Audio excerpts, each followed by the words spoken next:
akademis dapat. Tentang metode itu saya pikir beda orang beda cara. Cuma menurut yang saya lakukan, kalau dulu saya banyak mendengar orang teori-teori praktek-praktek. Kalau saya lakukan itu langsung teori praktek. Begitu memasukkan teori, begitu dipraktekkan, tidak terpisah. Kalau umumnya tahun 70-an dulu di mana-mana kursus saya dengar itu teori-teori praktek-praktek. Teori sendiri, praktek sendiri. Tapi saya merancang sendiri. Menurut saya alangkah baiknya sekaligus. Jadi anak merasakan langsung, dan itu di drill berkali-kali, berulang kali sampai benar-benar matang materi itu. Itu yang kami lakukan. Alhamdulillah itu menghasilkan, tidak memisahkan antara teori dan praktek. Nanti setelah jalan jauh menemukan materi-materi baru kita mengetahui ini teorinya begini, diterangkan, lalu segera dipraktikkan juga. Kalau yang sekarang ini kan sama-sama praktekkan di sana juga. Oh iya Pak, sanatnya dari sini Pak. Bisa apa Pak? Cetakannya dari sini. Seperti maaf gitu, dalam bahasa Inggris itu tahap awalnya kan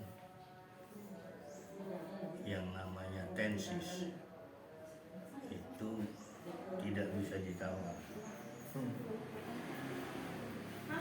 Itu bagaimanapun menurut saya, menurut akal yang saya pernah lakukan, sulit rasanya untuk tidak memahami tensis. Tensis itu sudah aturan dari sana, baku.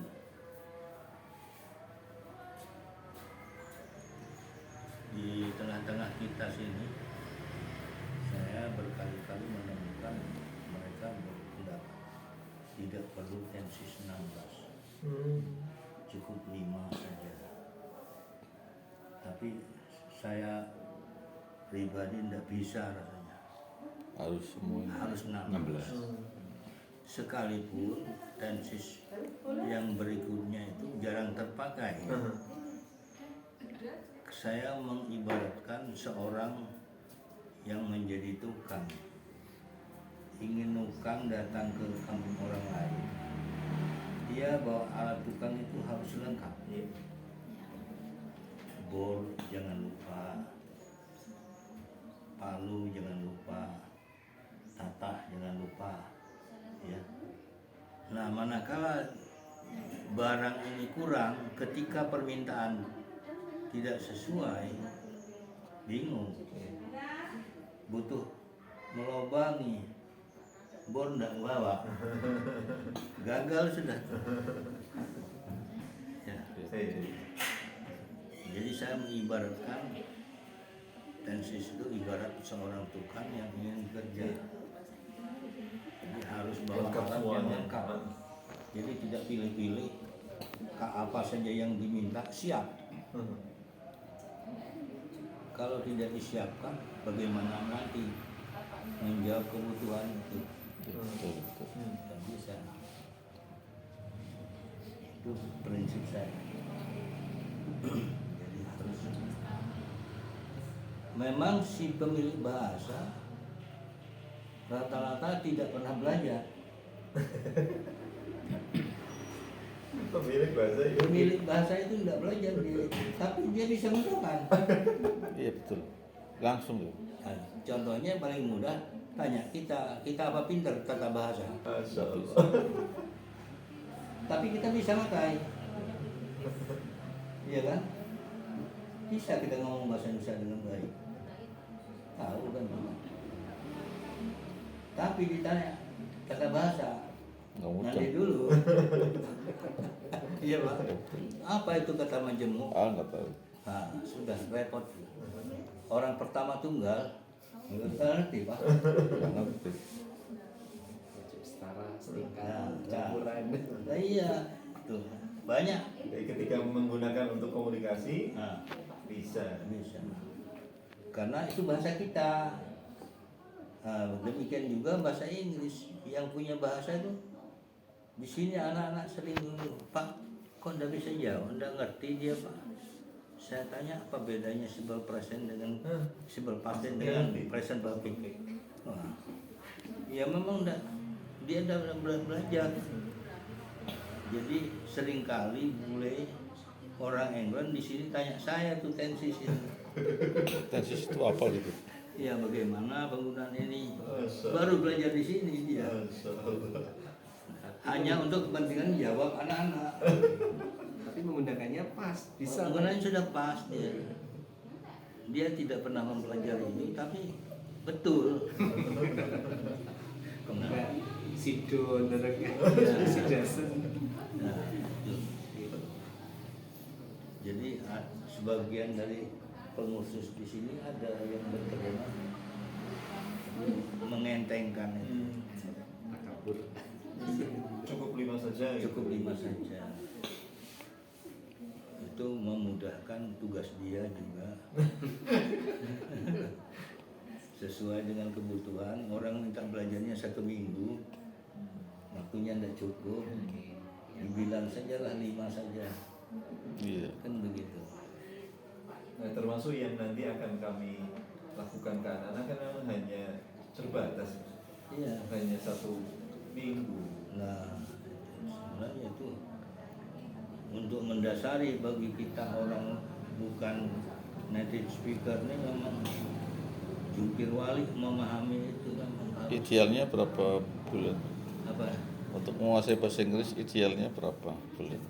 Saya pikir kalau memang cerdas 3 bulan cukup. Kalau memang pol kuat itu 3 bulan cukup. 3 bulan ya. Intensif.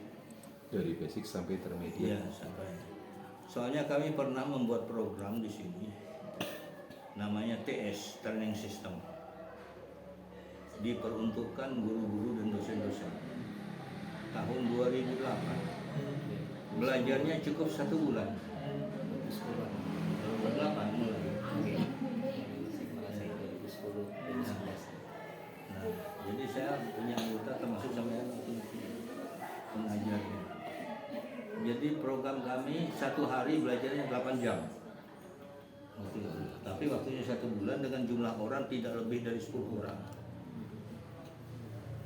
Tapi kami drill terus itu, keras kerjanya. Luar biasa. Bisa Pak? Bisa. Tapi orang sudah guru. Oh iya.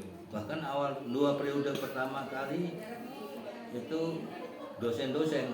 Ada yang profesor tuh. Ada profesor satu Dari Lampung. dari Lampung perempuan itu. Tapi dia profesor hadis. Iya. Kan ilmu Farhid dan gitu. Nah, ada yang faraid. Jadi memang Nah, untuk yang program anak-anak selama 1 pekan itu saya pikir itu yang paling diperlukan untuk program awal itu pembangkitan semangat dan Iya. keberanian saja. Nah itu. Belum menjangkau nilai yang sesungguhnya. Iya. Di situ yang diperlukan berkelanjutan semangat yang dimilikinya, Motivasi. motivasi Pantik. yang membuat dia sadar bahwa dia itu perlu bahasa Inggris. Itu yang sangat kita perlukan. Dia sadar bahwa dia perlu bahasa Inggris itu. Intinya itu ya Pak. Intinya itu. Nanti bisa belajar sendiri. Nah, efeknya diharapkan dia mau belajar sendiri. Sesampai kembali ke Tegal, ke madrasah itu untuk mempertahankan Nah, memperhatikan, carilah buku yang sesuai untuk pedomannya, untuk jadi pegangan dia. Paling tidak saya mungkin cari buku yang dikarang oleh R. Hans itu. yang grammar lengkap. Erhans. Karena kalau salah hijau. Inggris Indonesia apa Inggris Pak? Ada keterangan Indonesianya. Ya. Grammar lengkap. Soalnya dulu tahun 93 cuman masih ingat Kolik. Oke. Kolik itu sampai kelas 5 SD. Ikut bapaknya transmigrasi ke Makassar. Di Makassar kerjanya tani. Kemudian selama bertani sana sampai 4-5 tahun, tiap hari itu melihat orang bawa bule, gaib, berjalan-jalan di Makassar itu ke perkampungan. Lama-lama dia tertarik si Khalid ini, nanya, Anda ini kok bisa bahasa Inggris? Di mana belajarnya? Di Pare. Masya Allah. Ini orangnya ini Pak Kalen belum gitu. Anda belajar di sana? Saya alumni sana. Belajar minta alamat. Cari uang Pak. Si Khalid ini. Dia kan tamat SD-nya cuma kelas 5. Pengen punya bahasa Inggris. Lalu semestinya dia sudah tamat SMA. Sudah umurnya kita tamat SMA. Datang ke sini Pak. Nah, datang sini bawa duit, dimasukkan dalam lumbung kering. Masya Allah. Datang sini ngomong, terus terang Bapak, saya cuma kelas 5 SD, Masya Allah. tapi ingin memiliki bahasa Inggris. Saya semangat sekali ingin punya bahasa Inggris. Saya ingin hidup dengan Bapak. Nih, hidup saya dengan Bapak saya serahkan. Masya Allah. Menyerahkan bambu tadi. Saya bingung di sana bambu. Ada uang di dalamnya. Dan tahunya ada uang dalamnya. Terus Bapak pasti bingung dia bilang. Lalu diginikan dengan meja pecah 300.000. 93. Banyak tuh Pak. Banyak. 300.000. Hampir 3 juta lebih sekarang. Iya. Nah, ini serahkan. Pokoknya hidup mati saya di sini dengan Bapak. Masya Allah. Uang ini saya serahkan. Bapak butuh saya apa saja. Bapak ngajar saya terserah bagaimana. Hebat kan Pak. Akhirnya dia 1 tahun saya tidak boleh masuk kelas dulu. Karena dia dari SD. Saya kasih buku itu. Grammar lengkap. Pelajari sendiri, baca sendiri. Nanti siapapun yang masuk ke musola ini kamu jadikan guru. Laki-laki, perempuan, tidak pandang siapa, semua itu guru kamu. Kamu tanya, ini bagaimana bacanya, bagaimana mahamnya, semuanya saya tanya. Kamu belajar, saya tidak ngajari kamu. Kamu belajar buku ini aja. Jarang Pak. Setelah tamat, nanti kamu beranikan minta tes kepada saya. Begitu tamat, saya tes. Lulus Pak. Dapat. Bacaannya, bentuk grammarnya. Tuh, makanya saya ngadakan buku grammar lengkap itu. Yang oleh pengarangnya dari ya, Erhans. Itu aslinya orang Cirebon, Erhans. Tekun. Tekun. Kan sambil bersih-bersih juga nggak? Iya, Bersih. di sini semua kerjaan dapur dia bantu. Mertua saya itu senang sekali. Apa saja diperlukan, belanja disuruh belanja udah, pokoknya tiap hari. Pokoknya waktu belajarnya nanti sekitar jam 8 jam 9 dia ke musola. Tekun.